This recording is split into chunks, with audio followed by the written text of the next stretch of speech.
This call is from a federal prison. Lil Durk has found a way to speak to the world, even from behind bars. Locked up and waiting for trial, he is using his music to send a powerful message. With serious legal troubles ahead and his future unclear, this move could change everything. But what is he really trying to say? Is it a sign of what is coming next? A warning for his enemies? Or is he just trying to control the story being told about him? Let us take a closer look. Lil Durk's message. Lil Durk's new album Deep Thoughts came out under very unusual and difficult circumstances. It was released on March 28, 2025, while the Chicago rapper sits inside a Los Angeles jail cell. He is waiting for trial on serious federal charges, including a murder-for-hire case. But instead of staying silent, Durk turned to what he knows best, his music. This project is not just a way to stay creative. It is also a smart move to keep his voice alive. He is being accused of planning the 2022 killing of rival rapper Quando Rondo, along with another gang-related crime in Chicago. Even with all this going on, Durk and his team created a full 17-track album. Every single part was recorded through prison phone calls. In a short documentary film that shows how it all came together, you can see producers holding phones to speakers while Durk raps from behind bars. There were no fancy studio tricks, no big effects, just his raw voice over simple beats. This call is from a federal prison. "We are in the studio, we are working," he says during one of the calls. The process was rough and raw, just like the reality he is facing. But behind the catchy hooks and big-name features like Future and Jhené Aiko, there is something deeper happening. There is a clear message. It is a message that might help protect his legacy, win public support, and maybe even help his case in court when his trial begins in October 2024. A careful balancing act. Because he is facing the possibility of life in prison, Durk had to be extra careful with his lyrics. Violent lines were removed or beeped out so they could not be used against him. For example, on the track 1,000 Times, a leaked version had the line, "I am going to kill him if he ever hurts my child." That line is completely gone now. On another track called Vanish Mode, even the words gun and 3 were censored. Some fans believe this is not about being moral, but about legal safety. With the FBI listening, Durk had to protect himself. This made the album feel different from his older music. Some fans said it felt too clean, too safe. They missed the raw pain from songs like Pico Coat or Head Taps. But others said this was a smart move. When your life is on the line, you cannot rap about killing people, especially when you are in jail. Songs like Monitoring Me talk about feeling watched all the time, with lyrics about phones being tapped and people turning their backs. Another track, Opportunist, shows Durk as a fighter who has been through betrayal, but even here, he avoids saying anything that could get him in trouble. Even the guest features seem carefully chosen. Future appears on They Want to Be You, giving Durk street credit without adding legal risk. Jhené Aiko sings the hook on Can't Hide It, which brings a softer and more emotional feel to the album. That contrast helps show a different side of Durk, not the cold leader the court says he is, but a real person with emotions. The look, the feel, the strategy. Even the album cover avoids showing prison bars or handcuffs. Instead, it shows a dark figure in shadow. This was likely done to avoid making him look guilty. Everything about this album feels like a plan, one that helps Durk stay in control of how people see him. Still, the fan base is divided. Some fans miss the older Durk who told hard stories from the streets. Others ask where the emotional fire is, like in his song Moment of Truth about his brother's death. But many are proud of Deep Thoughts, calling it a sign of growth. Tracks like Notebook No Hook talk about being a father and dealing with pain. There are no loud beats, just soft piano and honest feelings. Behind-the-scenes problems. The album did not come out smoothly. Some songs were cut, like discontinuing Walk Hard. There were rumors about a removed feature with a singer named Sabrina. Fans felt the final version sounded rushed. Some songs had quick edits. Some had bleeps that felt out of place. People think lawyers had to review everything before it came out. Still, many fans say just making this album is a win. Durk is fighting for his life and still giving his fans music. Songs like Think You Glowed talk about loyalty and betrayal, words that matter both in the streets and in court. Tracks like Alhamdulillah and Deep Depression talk about faith and mental health, showing a more personal side. The short documentary that goes with the album also shows Durk as a caring father, not a criminal. A high-stakes game. This is more than just music. Every move matters now. This situation is a lot like what rapper Young Thug is facing in his RICO trial. His team kept dropping music to stay in the public eye. It seems like Durk is doing the same, trying to keep his name alive while waiting for the trial. But Durk's case is even more serious. These are federal charges. If he is found guilty, he could spend the rest of his life in prison. So what is Deep Thoughts, really? Is it a goodbye? Or the start of a comeback story? That depends on what happens in October.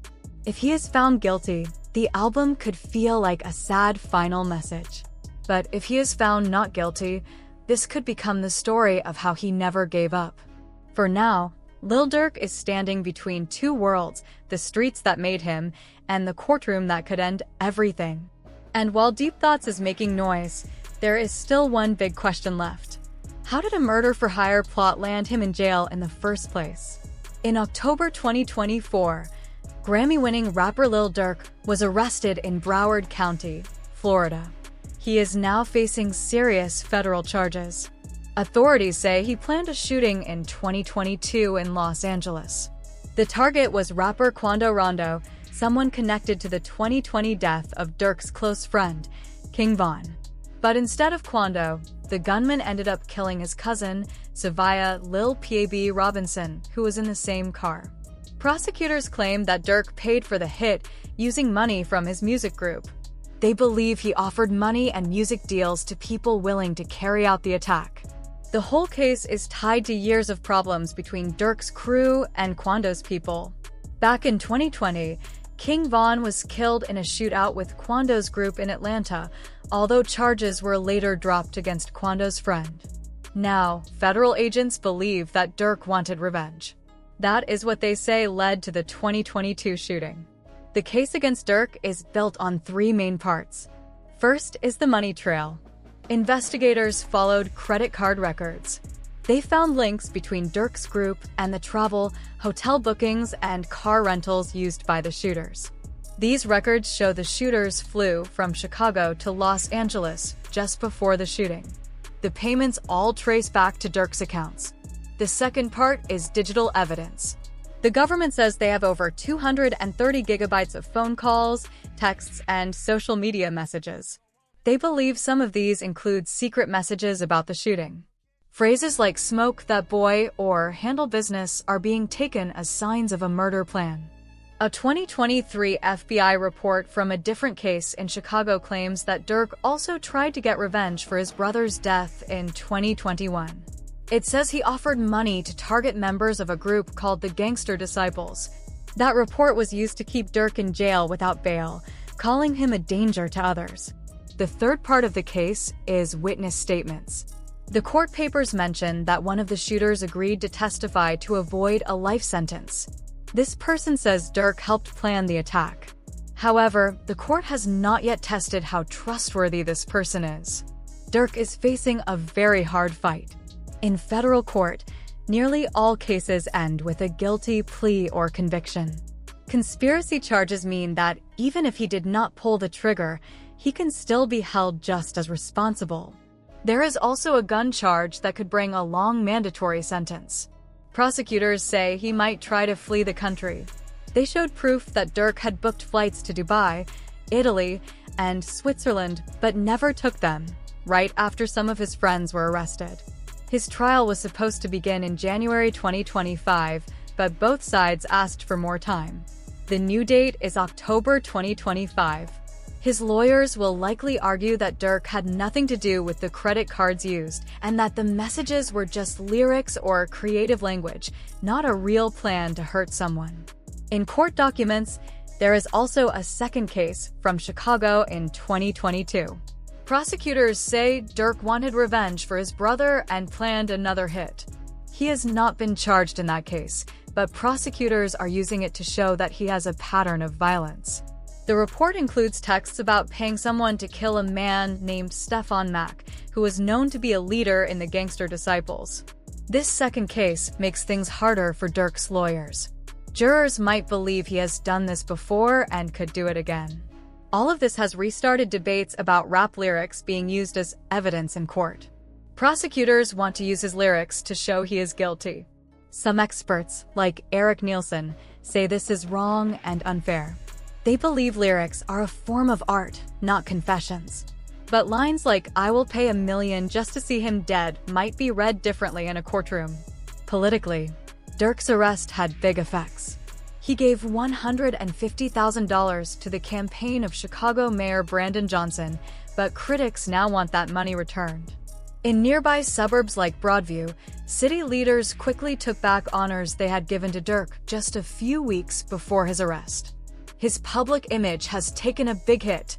In the hip-hop world, reactions are mixed. Some fans say the case is weak, and there is no real proof. They point out that Durk does not have a long record of violence, and that nothing ties him directly to the shooting. Others think this was bound to happen because of how closely his music is tied to street life. Durk's new album Deep Thoughts has songs like Prayers Up and Untouchable that fans believe are about his legal problems. Big stars like Drake and J. Cole have not spoken about it, keeping their distance from the situation. Durk's future could go in one of three ways. The most common in federal cases is a plea deal. If he accepts blame, he could serve 20 to 30 years. If he goes to trial and loses, he might spend the rest of his life in prison. The third option is a not guilty verdict, but that is very rare. His lawyers will try to prove that the witnesses are not honest or that the case has weak points. The digital evidence in this case could play a big role in creating reasonable doubt. But Durk's trial is about much more than just his freedom. If he is found guilty, it will be another example of how rap lyrics are being used in court. If he is found not guilty, it will raise more questions about whether the justice system unfairly targets hip-hop artists. The trial is set for October 2025, and the stakes could not be any higher. Although Durk is now facing serious charges, this is not the first time his name has been involved in controversy. Throughout his career, he has always been caught between two worlds, the street life and the fame that came with his music. From family problems to long-running feuds, Durk's life shows how drill music is not just about lyrics. Sometimes it becomes real life. In 2023, Durk's name came up in a shocking situation. His 10-year-old son and the boy's mother were accused of shooting her boyfriend 6 times. Reports said that Durk's son tried to take the gun from his mother, but it dropped. The boy then picked it up and shot the man in the stomach. No charges were filed, but the story quickly spread online.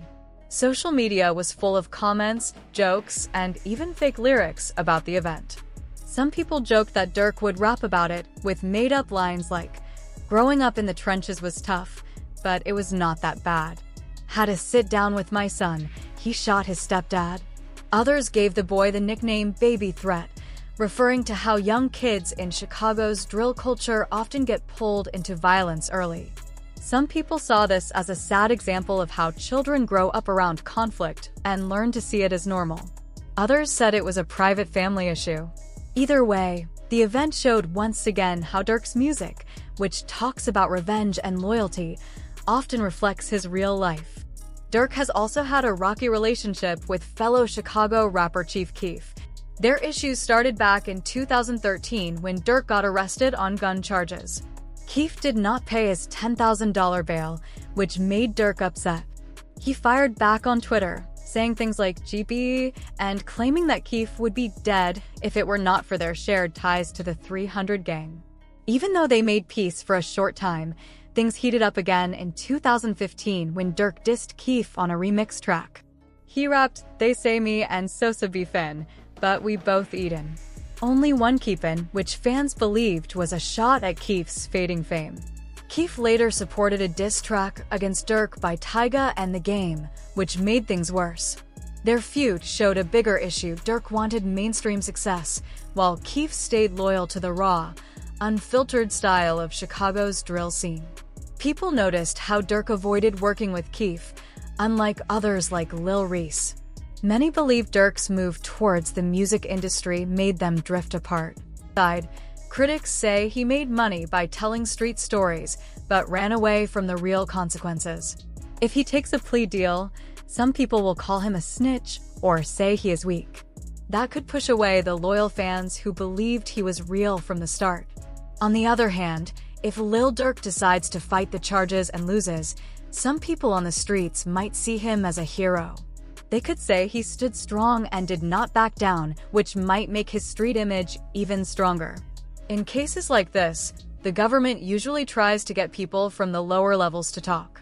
They promise lighter punishments if those people agree to testify against others.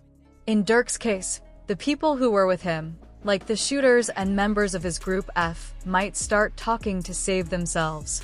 If any of them says that Durk gave the order to kill, it would destroy his defense. That kind of testimony would not only hurt his case, but could also bring more danger. People might see him as a risk, and there could be threats against his family or his crew. Right now, Durk's legacy is hanging between two different paths.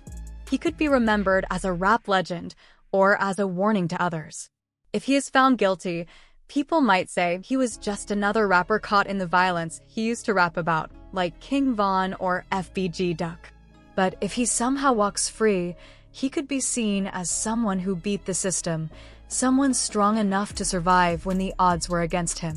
He means a lot to Chicago's drill music scene. Some say he is the last big name from that genre in the mainstream. If he falls, the spotlight on drill music might fade away too.